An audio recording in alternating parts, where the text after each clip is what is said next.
Hey guys, it's me back with a new video, and I know it's been forever since I made a new video, let alone one where I talked about a personal story, but I really wanted to do one because it's been forever. So you might be thinking when you clicked on this, if you know me personally, come on, William McGinn, the guy who's been reviewing books for over 5 years and can't resist any book that comes under his nose, once got his school librarian fired? Yup. And this story traces back to 7 years ago, and it also coincides with another video I made about 5 years ago. It was the third video I ever made, and it was about the first time I ever cut class. And I don't know if I would even call it cutting class because I missed it basically because I was behind in some stuff in grade 9 English, and I was under the impression that I was allowed to cut class as long as it was once in a while. And so I did it because I wanted to catch up on some work, and I felt that it would be good at school rather than at home where I wanted to work. But anyway, yeah, you see, I am a November baby, and I started high school when I was 13. I was terrified, and I realized everyone at high school is terrified, and no one comes out of high school unscathed. But in my opinion, when you start high school, you can be a lot more sensitive towards all sorts of different things. So I know that this story of mine, it's not the worst ever. I now know stories about high school and life before and after that have been horrifying, but for me they were just, this story was just unforgettable in the worst of ways. So it was, I'm pretty sure it was this Monday, November 26th of 2012, and it was a day 2, and you see, when there's a day 2, our third and fourth periods, they're switched, and so I had third period last. So after I came back from third period and it was time to go home, I went to my locker and saw that the lock was unlocked. So I looked in and my backpack was gone. There was nothing really valuable in there, just as from what I can remember, a very nice hat and some winter gloves. And well, it was November, so yeah. But my point is, there were photos that were taken of me with that backpack on from 8th grade and the start of 9th grade, and also just, I forgot to lock it up, I suppose. But the thing was, I didn't have any enemies at high school, so I guessed that I was in a hurry to get to class, and someone just decided it would be funny to steal something out of my locker, and the lunchbox was still there, but that did not really help matters much. So I looked around because for all I knew, whoever took it could still be in the school somewhere, but I didn't know where to start, and the buses were coming to scoop everyone up. And well, I went home that day very, very sad, and because I just felt wrong, you know? I know it's technically just a backpack, and thank goodness there wasn't anything very valuable in it like a prized possession, but still, I wanted to get it back somehow. And I had just turned 14, and my 14-year-old adventurous mind, who had just published the first Blacktop Brothers, thought, okay, if this guy who took my backpack, if he did it just because my backpack was open, then there's a chance he would do it again. So I came up with the idea that day to maybe hide in my locker. I know I'm very tall. I think I was about 6 feet tall once I started high school, and now I'm pretty much 6'3", but anyway, I am still very skinny, and I still was, so I thought, what if I hid in my locker with it open, and then if someone came to steal it, I would take their picture, run off, and reveal it. So I revealed my plan to the vice principal, who I had known quite well, so she told me over an email to just keep looking for her now, and on Wednesday have a meeting with her. So on Tuesday I did. I looked around for my backpack everywhere, didn't see it. Looking back, like, it would be pretty stupid to bring the backpack to school anyway. But on Wednesday, I went into her office and she said to just forget about it, or try to let it go, and that from now on you should be very careful about closing your locker. And that was not the right thing to say to me because, you know, I guess some of us are under the illusion that if we do something wrong, then we're going to get caught and punished for it. And you see, I was under the impression that if someone was going to do me wrong, then the teachers and principals were going to try their best to get everything right again. And I thought, surely there must be a security camera somewhere or some sort of hint. But she just said to just move on with it. But I was not having that. I didn't want to just give up like that. A motto that I grew up thinking was, if you don't go and try, you'll just wonder why. And so I thought, screw that, I'm gonna still do it. So then it was Thursday, and you see, on Friday it was gonna be another day 2, and my last period for that day was gonna be business, and I loved my business teacher. And she was the nicest teacher I've ever had in my life. So on Thursday, I decided to take a risk and tell her about what happened, and I omitted the part about the vice principal not being in favor of this.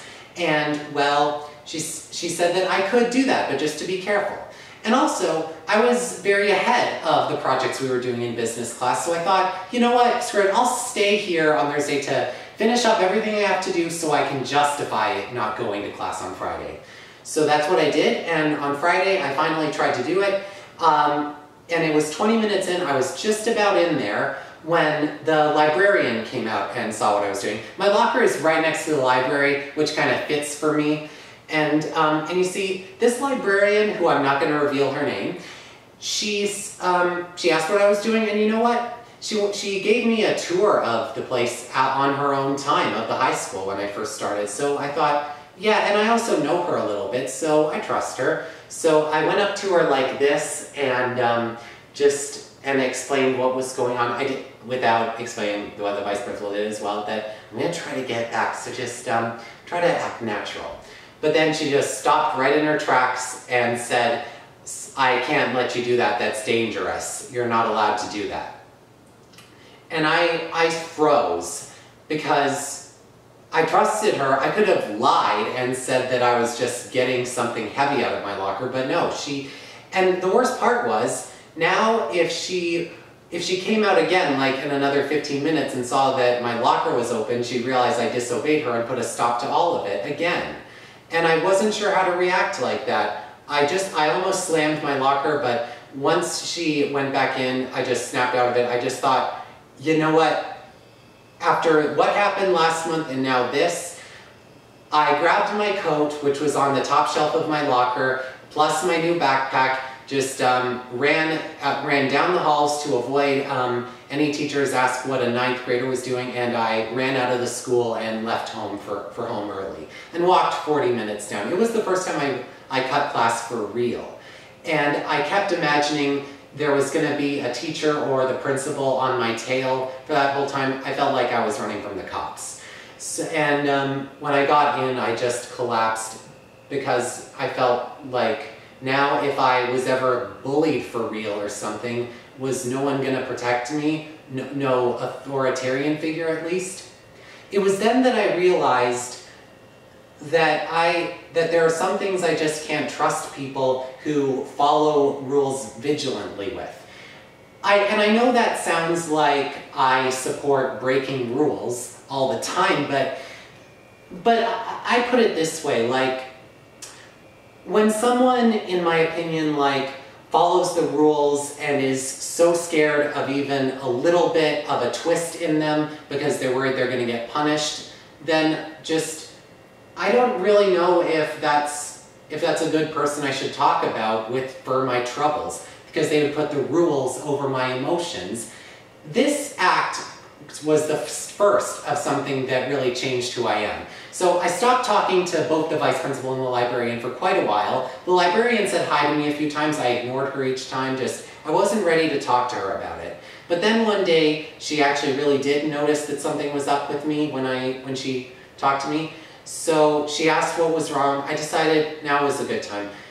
I explained to her that she really made me very upset, that I felt really betrayed.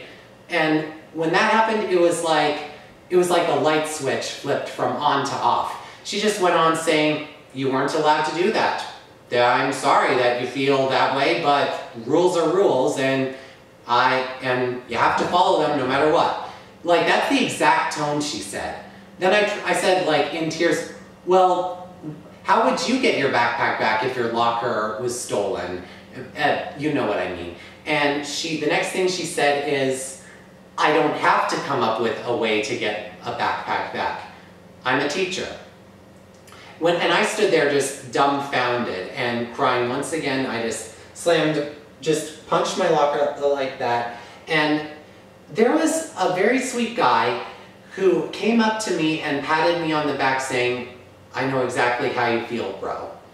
And then he walked back to his friends as they were having lunch. And I still to this day don't know who that guy was, but I'm eternally grateful for him. He must have picked up on the conversation we had. So she came back out after a few minutes, but it wasn't to apologize or anything like that. And then as time went on, I realized I didn't care about my backpack anymore. I just wanted her to apologize for how she treated me. Because look, I was in 9th grade, and I'd gone to the same public school for 9 years or 10 years, from junior kindergarten to then senior kindergarten, then grade 1 to 8. That was my home, and now I had a brand new home, and it was so much bigger, and so much stuff was changing for me. And as I said, I'm autistic, so maybe that might have something to do with an overabundance of fear. And she treated me like trash when I just suggested even an ounce of doing something a little bit dangerous. So after a while, I sent a bit of a scathing note to the vice principal about all of this. And then she called me in one day and to explain it after I had a bit of remorse about how harsh I was. I didn't say anything threatening in that letter. I was just very legitimately angry, and I just wanted her to know how she and the librarian made me feel. I felt like that way, maybe there was the tiniest chance that they would understand how I felt, but it really wasn't like that.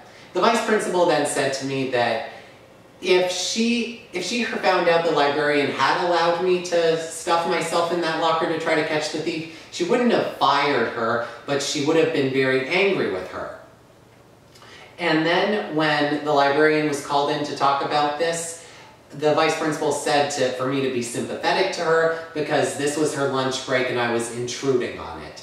I was trying desperately to explain that I just wanted them to say sorry for what they did and that they were sorry for how upset I was. Nothing came out of that. I even said to the vice principal in scathing, "You're making me want to leave." And I don't to this day know if that meant just leave school for the rest of the day or leave school for a week and then put up some protest banners or something. But yeah, that's what happened. You know, I wrote the Blacktop Brothers because of my hatred of people who vandalize stuff that isn't ours, but when that happened, I was just ready to vandalize something on school property, anything to have a feeling of revenge. And I even tried another time to just ask the librarian, and after she just refused again, I said, "You're a coward," and stormed out. I had a bit of a talk with the principal about that the next morning, but I didn't actually get in trouble. The principal, by the way, I really, really like him, and it seems like a lot of other people at my old high school still do. Yeah, he's always been on my side, and when I stopped, so here's the part where I almost got the librarian fired. Hope you've been able to keep up with me. So, in grade 12, I'm pretty sure it was, there were the metal detectors that were used to prevent any books that weren't scanned out from getting out of the library. They started to malfunction a little bit. It made it so whenever there was a library book at all that you were trying to take out, well, even though it was already taken out, it would beep. And it would lock up for a bit, and it was pretty loud of an alarm. So what everyone decided was, for the time being, until they were repaired, students would pass their library books to the librarian/receptionist, and the receptionist would slide them past by their desk and re-hand them over to the door. I wish I had a photo to show you of how this all looked. But the thing was, I did not want to have to interact with my librarian every time I wanted to leave the library and to have a book with me, because this would mean I would have to communicate with her. And she was always there during the lunch break, so I just stopped going to the library, like, in general. And the principal noticed. He one day asked why I wasn't at the library as often anymore, and I don't remember what I answered, but it wasn't this. So what I thought was, screw it, I am not gonna do that. So for a little while, I just did it myself. I didn't actually go to the teacher's desk, but I was able to reach very big with my wide arms. And this one time the librarian saw me do it, and I think I put on a stupid face like saying, oh, I didn't know. And then the second time she saw me doing it, about a few weeks later, I said that the reason I did that was because she seemed busy and I didn't want to bother her. And, well, she bought that. That was a lie, but it's what I came up with. So about a month or so went by, and I still did it a little bit, but I was as cautious as possible. Until I wasn't as cautious as possible, and this other third time, like, she just entered the library as I was exiting it and saw what I was doing, and she just, like, snatched the book away, said in distress that she had told me, like, 14 times to not do it. She went on a rant about me, saying that I was smart, even though it sounded like she was implying I wasn't smart, and that if I was caught doing it again, there would be major consequences, and that she was sick of my immaturity, I think it was. Something that really made me impact that. Now, normally, at this point in my life, something that a bully says doesn't have much impact on me anymore, and I can thank YouTube for that. But at that moment, like, I was still very upset about that. Now, there was this other guy that was about to leave right behind me, and if he wasn't there, then maybe I would have done something I would have regretted. You see, I kind of weighed in my surroundings, because as the librarian was passing the books back to me, I contemplated throwing them at her and cussing at her and running out or something. And I almost threw them at her, but I thought to myself, if I did that, then the guy might push me or grab my hands to make sure I wouldn't escape. I didn't know what he was like.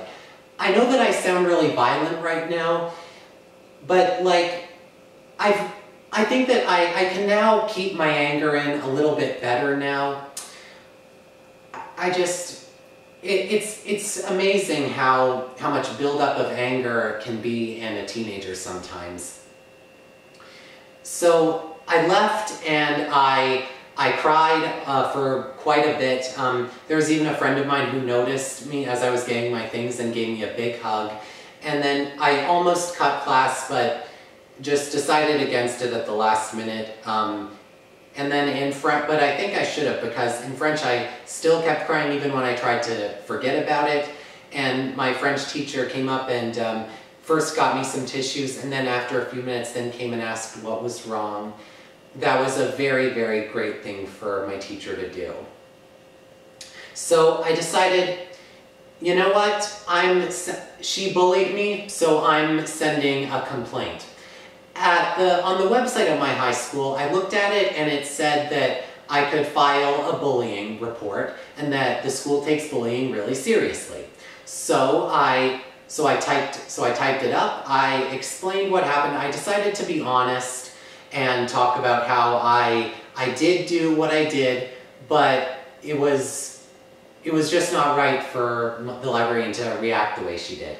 So the next day, in anticipation, the principal found me at my locker after first period and said that he talked to the librarian about it, and he said he got the impression that she and I should talk about it ourselves.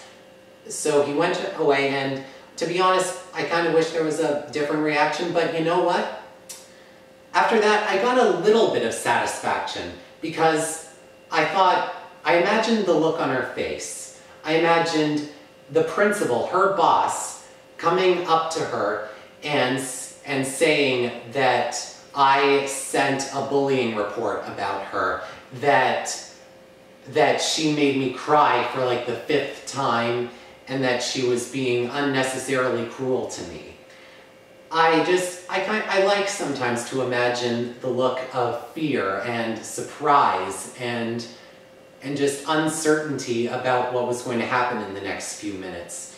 So I know that technically you might say, I don't know for sure if I almost got her fired, but I'd say that I at least tried. And you know what?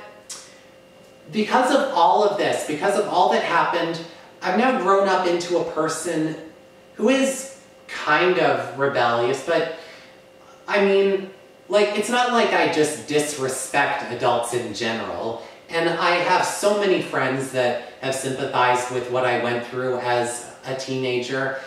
Fortunately, like, there weren't really any other real bullies my age at the high schools. It was just that. I guess it's just like, when the faculty is the bully, then it can be a lot harder to stand up for yourself. So there you have it. I really hope you enjoyed my video, and just, if you're ever bullied by anyone, then just I encourage you to do your best and to take care of it, and to not ignore the situation. And, you know, if the faculty aren't listening to you, then talk to someone who really understands you, like your parents, some friends. There was even this sweet little boy who said that he's been bullied from grade 1 to grade 5. He talked about this to me when I was a journalism intern. We were going to do a story about it, and I really wanted to do that. He decided at the last minute, like, that might make the situation a little worse for him until he graduates, but still, I really hope that if you're ever bullied, then you feel you have the resources to reach out. So thanks again for watching my video. It was very fun to make, and I've been waiting to do this video for quite a while.